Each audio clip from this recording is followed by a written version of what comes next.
નમસ્કાર દર્શક મિત્રો, હું છું એડવોકેટ સોનલ બારિયા।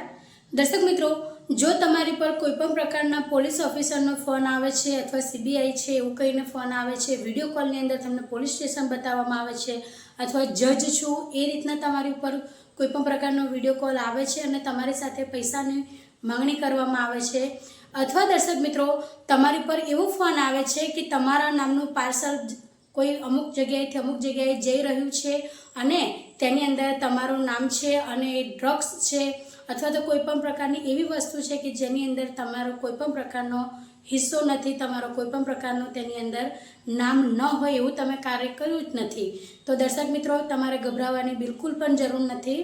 કારણ કે આ તમને જાણકારી એટલા માટે આપી રહી છું કે હાલમાં જ ગાંધીનગરની અંદર એક ડૉક્ટર સાથે એવું બન્યું કે તેમને 19 કરોડ રૂપિયાની ખંડણી થઈ ગઈ।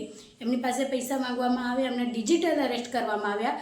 ડિજિટલ અરેસ્ટનો મતલબ એ છે દર્શક મિત્રો કે તમારી પાસે કોઈપણ પ્રકારના તમને ધાક ધમકી આપીને ઓનલાઈન રીતે તમારે એ લોકો તમારી પર દેખરેખ રાખે અને તમને ધમકીથી તમારી પાસેથી પૈસાની ઉઘરાણી કરે। તો કોઈપણ વ્યક્તિ એ રીતનો ફોન કરે તો તમારે ગભરાવાની જરૂર નથી અને એ ફોન કટ કરીને તમે ડાયરેક્ટ કોઈપણ પોલીસ સ્ટેશન તમારા નજીકમાં હોય ત્યાં આગળ સંપર્ક કરીને અને તમે ફોન દ્વારા પણ પોલીસને જણાવી શકો છો। એટલે અત્યારે આ રીતનું ઘણી બધા લોકોને ફ્રોડ થાય છે, તો દર્શક મિત્રો તમે ચેતી રહેજો કે કોઈપણ પ્રકારનો આ રીતનો તમારી પાસે ફોન આવે તો તમારે ગભરાવાનું નથી, પરંતુ તમારે તેમનો સામનો કરવાનો છે। તો દર્શક મિત્રો આજના માટે આટલું જ। જય હિન્દ, જય ભારત।